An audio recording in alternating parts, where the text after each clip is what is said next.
This video will review Albert Pike's letter to Mazzini written on August 15th, 1871. This video will assume that the letter was written and exists. It was written on August 15th, 1871, and these extracts are from the letter. Giuseppe Mazzini was an Italian revolutionary leader. Albert Pike was a 33-degree Freemason, and on August 15th, 1871, Albert Pike wrote a letter to Mazzini describing 3 world wars. According to the letter, the World War I would be between the British and Germanic empires, and the purpose was to overthrow the Tsars in Russia and bring about communism. World War I started July 28th, 1914, and ended November 11th, 1918. And the cause of the war was said to be violation of Belgian neutrality and the British fears of German domination. So basically, Germany was the new economic superpower, and Britain saw them as a threat, and that's what brought Britain into the war. And as far as the purpose of the war, as far as the letter is concerned, the Russian Revolution began March 8th, 1917, and ended June 16th, 1923, and the outcome was the end of the Russian monarchy and the establishment of the Bolshevist Soviet republics, otherwise known as the Communist Party of the Soviet Union. So as a result, Russia became the world's first communist state. So history transpired as the letter stated as far as World War I is concerned. The letter then goes on to state that the Second World War would be a result of the differences between the fascists, or the Nazis, and the political Zionists, or the Jews, and the purpose was to bring about a sovereign state of Israel and Palestine.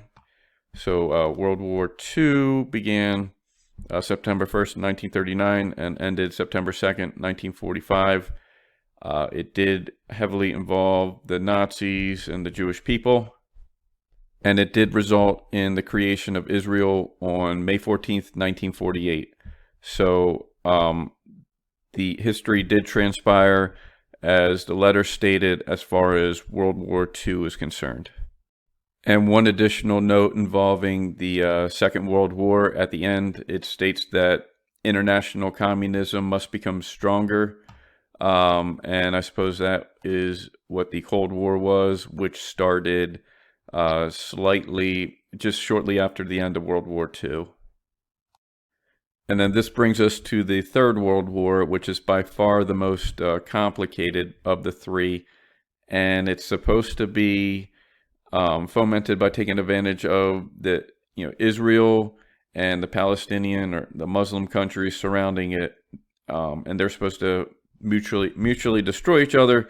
While this is going on, other nations divided are supposed to be fighting to exhaustion, and while that's happening, they're going to unleash nihilists and atheists, and all of this is going to result in everybody defaulting to Luciferianism after Christianity and atheism are destroyed. This is a list of historical events related to the letter. The date of the event is here. As you can see, World War I began 43 years after the letter was written. World War II began 21 years after the end of World War I, and we're currently at a point in history after World War II and before World War III, and the question is, will there be a World War III, and if so, when is it going to begin?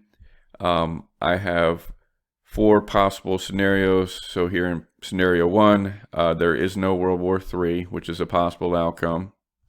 A second scenario would be where the War on Terror, which started on September 11th, 2001, is eventually renamed World War III, and this would mean that World War III started 56 years after the end of World War II, and because the objectives stated in the letter do not appear to have been achieved yet, it would be ongoing and would probably have to escalate, which would mean it has lasted over 20 years and the end is unknown.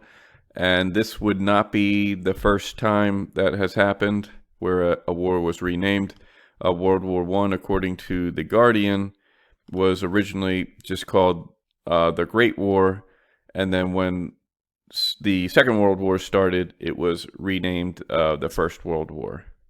If one were to Google World War I begins newspaper, so basically just get newspaper articles over the course of World War I, we see that I don't really see the war being titled World War I, and in fact here it says Great War Ends. So there's evidence to suggest that the war was renamed World War I at some point after the end of World War I.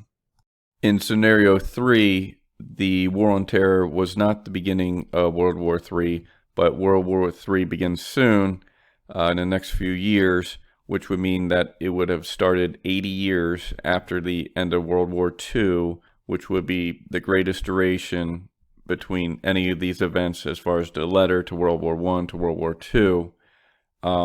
It would probably require the Ukrainian conflict to escalate, and somehow it would have to pull in Israel and the Muslim nations into the conflict.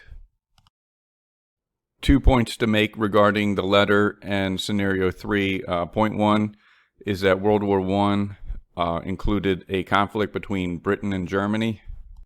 And Britain had the world's largest economy prior to World War I, and Germany had a booming economy. They were growing rapidly, and Britain saw them as a threat. Then there were trade wars, which was one of the factors that led to World War I. And the second point to make regarding the letter and scenario 3 involves communism.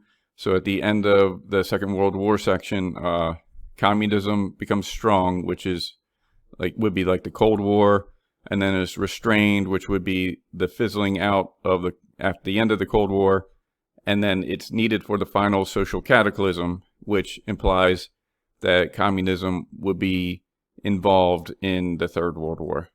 And when one applies those 2 points to scenario 3, one can see that the United States currently has the world's largest economy, and China has the second largest economy, but is growing and catching up with the United States. And there are projections that by 2035, China will overtake the United States as having the world's largest economy. In addition to this, China is a communist nation, and in 2010, they became the world's second largest economy. And before this, in 2008, they became the largest U.S. foreign creditor, so they hold the most U.S. debt. In addition to this, it can be seen that there have been trade tensions between the United States and China that have been going on for over a decade, and they are still persisting today. So in the same way that prior to World War I, Britain had the world's largest economy, Germany was growing, Britain saw Germany as a threat, which resulted in a trade war. The current situation is the United States has the world's largest economy, China is growing, and the narrative is that the United States sees China as a threat, which has resulted in this trade conflict or war. The difference is obviously the Britain-Germany conflict resulted in World War I, and we have yet to see what transpires here. And while this trade conflict has been occurring, there have been other events that are military related, but have yet to escalate to a war. It is difficult to imagine scenario 2 or scenario 3 playing out without the United States and China, simply because of the size of the two countries and China being communist. The question is, what would be the event that would result in the United States and China coming into conflict?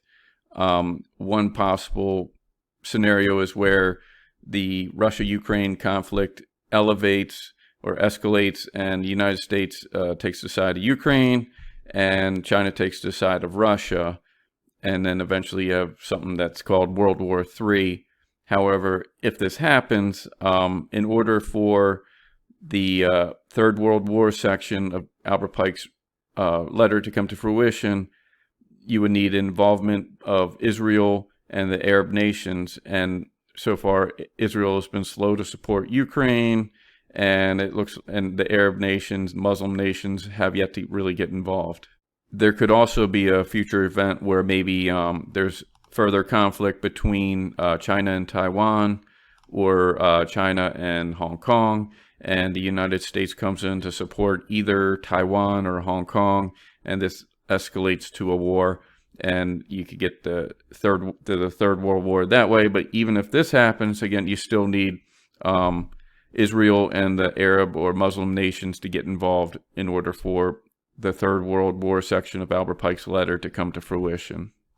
And a fourth and final scenario would be one where the current events do not lead to World War III, and an indefinite period of time later, World War III would begin.